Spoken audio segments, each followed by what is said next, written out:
You're watching Rise Up Against School Violence, a special presentation from Maine's Total Weather News coverage.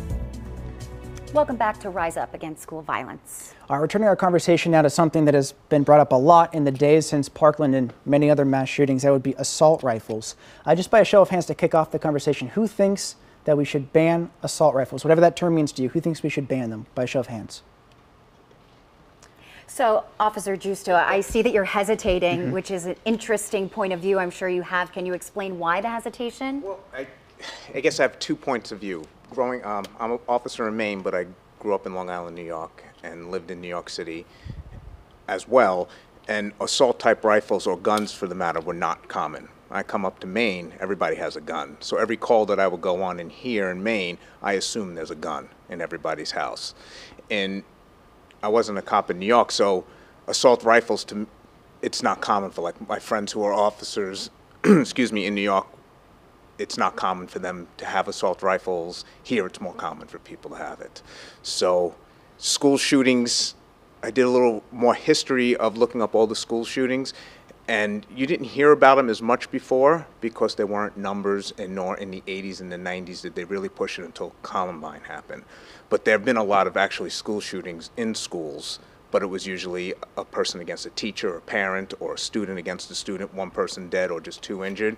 And then you look at your Texas State was the first big one, which is at a college, but then Columbine is what switches it to numbers, more military style, and bigger magazines and capacity. So that weapon is causing higher body count. There is no doubt about that. You right there, a school resource officer, have a unique perspective. One thing you noted when we were talking earlier, high capacity magazines. You say time is the active shooter's enemy. What do you mean by that, and what are you thinking when it comes to high capacity magazines?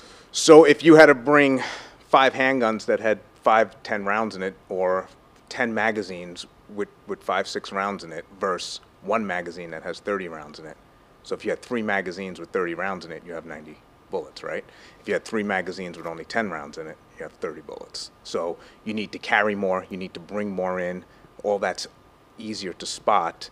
In time, they want to, it's only like a couple of, these shootings don't last that long. And as soon as police get on scene, or somebody else from there is on scene, a school resource officer, it can end it quicker. It's, when we talk about, kids not feeling safe, I don't think you can stop the shootings. And I know it's kind of a tough thing to people to talk about. You can't secure your schools like a jail. You can't, these bad things are going to happen. The question is, how do we minimize it or work as a total to try to not make it as frequent as it is? And just to be clear, in your head, that's limiting maybe magazine capacity. Yeah, magazine capacity. Something's always going to happen. If you got rid of the guns, they'll come with knives. Quickly, can I ask, would you raise the minimum age then to buy an assault weapon? I think, yes, something needs to be done, raising the age. The magazines, unfortunately, a lot of these guns were taken from parents. They weren't bought. So parents securing these weapons, what do we need these weapons for? Right to bear arms, I understand that. But then what do we need military style weapons that I need to carry now more as part of my job. Anybody on the other side of the spectrum saying we should not limit these at all when it comes to these kinds of weapons? Love to hear what you think. When I answered that question, what I said is that we need to enforce the laws that we already have. And I think that what people need to understand about what is being branded as an assault rifle or an assault weapon is that this technology has been around for more than 100 years. And up until 1968, you could order that same type of what people are calling an assault rifle through the mail via a mail order catalog. And so I don't think that the problem that we have is with the weapons themselves. I think that the problem is with enforcing the laws that we have and asking ourselves what is causing these people to go into these schools or into churches or into movie theaters or any of those places. I don't think that it has anything to do with the firearms because those have been around for more than a century, the same exact technology. Down the end there, I saw you wanted to jump in the conversation. I would disagree with you. I think that you could more easily stop someone with a knife going into a school, and I've heard several students saying that. And right in the name assault rifle, it's meant for harm. It's not, hunting rifles are different. You can still harm people, but assault rifles are meant to harm. And I think that by taking away assault rifles, people might still have access to these assault rifles, but you would be able to take down that chance. And so by taking away that, then it's making it harder, and thus like school shootings and other violence will go down. And sorry, also I just thought of one more thing. Even though these technologies have been around for a while, I think that technology changes, and like even if we see like through phones and stuff, like going back even 2 years, you can see how much the technology has changed.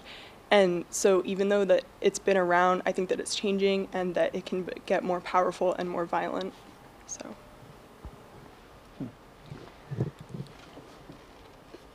Again, what people are calling an assault rifle, like for example, the AR-15, it wasn't named an AR-15 because it's an assault rifle. It was named an AR-15 because it was manufactured by the Armalite Rifle Company, AR. That's why they named it that. And it doesn't have anything to do with being a quote-unquote assault rifle. We can assault people with anything that we want to. We can use assault knives, we can use assault hammers, we can use assault fists. And the reality is that in our country, less than 3% of gun deaths occur from any type of rifle, whether it's something that's called an assault rifle or a hunting rifle. And the other thing that we need to understand is that thousands of Mainers use guns just like an AR-15 to hunt. There is nothing any different than any other semi-automatic firearm. It's one bullet, one round that comes out of that chamber per one squeeze of the trigger. And that technology hasn't changed. And while I appreciate your analogy back to the phones and how things have changed in the last 2 or 3 years when it relates to phones, the technology surrounding these types of firearms has not changed. There are things that you can add to a rifle that make them more comfortable to use for hunting or for smaller people like women who want to use them, but the technology has not changed. And as for the amount of rounds that we can have in a magazine, people are saying that we need to limit the capacity of these magazines to anything over 10 we wouldn't be able to use. The Parkland shooter used 10-round magazines. And so if we change it from 15 to 10 or 5, no matter what we do, people who are bent on doing harm to other individuals are always going to be able to do that. And so we can take away everything that we have to defend ourselves from criminals, but the criminals will still have those things. Who else wants to, you want to jump in?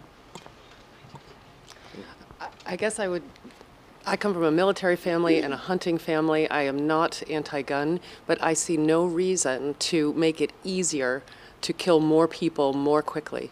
And I understand that people will come in and try to harm people, but if there is any chance to reduce the impact, to reduce the mortality, then I don't know why we wouldn't do that. Our kids are scared. They're telling us that they're scared. And there may not be a single answer, but anything that diminishes the risk of harm to our kids, I think we need to pursue. Well, I grew up around guns. I come from a really large hunting family, and by no means am I a weapons expert, but I do understand that it is quite a massive process to get a military type machine gun, if you will, what I think people are deeming assault rifles. I think it's $12,000 to $15,000, about 8 months. Well, the question is, we're talking about automatic weapons versus semi-automatic weapons. Here, most of the discussion's about semi-automatic weapons, not necessarily the full automatic weapons, which require a federal license. Well, I just understand that they're quite federally regulated if you are. Automatic weapons, what we're talking about here is the semi-automatic rifles. I know it gets into the semantics of the firearm. Well, I'll just take it to the general topic of gun control. I feel we can enact any law under the sun. The only people that follow gun control laws are law-abiding citizens. I think the people going into schools, churches, wherever they're going and doing this carnage, it doesn't matter what law is on the books. They're not following any of the laws. And again, it's only law-abiding citizens that follow gun control laws. Some of the students right here wanted to chat. I have to agree with you. I think, but it kind of opens up the door of like the mental health issue of the people who are committing these crimes that are sort of unthinkable, if you're mentally ill and you're thinking about doing this, you might not have the ability to go around, go through the loopholes, figure out how to get these guns. If there's a simple barrier of a background check, of a license application, that might be enough to stop somebody who isn't in the right mental capacity to do something. And I think just that little tiny thing that could save one life, I think that's really worth it. I think it's important to note that, yes, the people who are committing these awful crimes are not law-abiding citizens, but it's important to ask why this is happening so much in the United States alone. These mass shootings, these repeated mass shootings, aren't happening in other countries, and they have strict gun laws. I don't think that it's an issue of mental health. Mental health is a worldwide issue, but mass shootings are mainly an issue in the United States, and I think that's a question that we really have to ask ourselves why that is. And going off of what Matt said, I mean, I don't think there's any reason for an 18-year-old that was expelled from high school, who's had all these signs, who's on the watch list for the FBI, there's no reason for them to be able to come in contact with an AR-15 for any means, hunting, whether that be for fun. I mean, I just don't think that the gun laws that we have are good enough right now. And I mean, going off of what you said about, that these guns have been around, and yeah, people are changing, but I certainly think there's definitely more mental illness today than, or at least that is being noticed more today, maybe because people are like bringing that up, you know what I mean? They're bringing it up a little more to fix like depression, bipolar disorder, and so people think that, and they're like, wow, maybe I have something wrong with me. And I think that needs to be something that is worked on now, as well as gun control laws, but there certainly are more messed up people nowadays than there were back in the day, just from what I hear. And there's no reason that a guy like Cruz, who was at Parkland, should be able to come in contact with an AR-15. Speaking to your comment about mental health and the purchasing of firearms, if you go to a licensed firearm dealer, they do a background check, and mental health checks are part of that already, and that is something that's already being utilized. I think that it's statistically inaccurate to say that the United States is the only place that has mass shootings. It certainly is the only ones that we're exposed to on in our news media. And I think that you raise an excellent point about the mental health issues that are going on, and why is it that somebody like the Parkland shooter would be able to have access to those firearms. And I think that it's a lot easier to blame an inanimate object than it is to look into the mirror of our nation and try to understand and fathom why it is that all of these people, and they're almost always young men, and they always have extreme mental health issues. And I think that in the mental health issues case in Parkland, this young man didn't just fall through the crack. He fell off a cliff at every single turn where the government was supposed to stop him from behaving in this manner. They failed. And so here we are saying that the government should enact laws that would further restrict the law-abiding citizens' rights to bear arms, when they have clearly proven that they were unable to do that in the case of the Parkland shooter. We're going to pause it right here real quick. We have to take another break. We're going to come back and talk about this issue and mental health as well. I know a lot of people want to get their voices in. We're going to continue this conversation right after the break.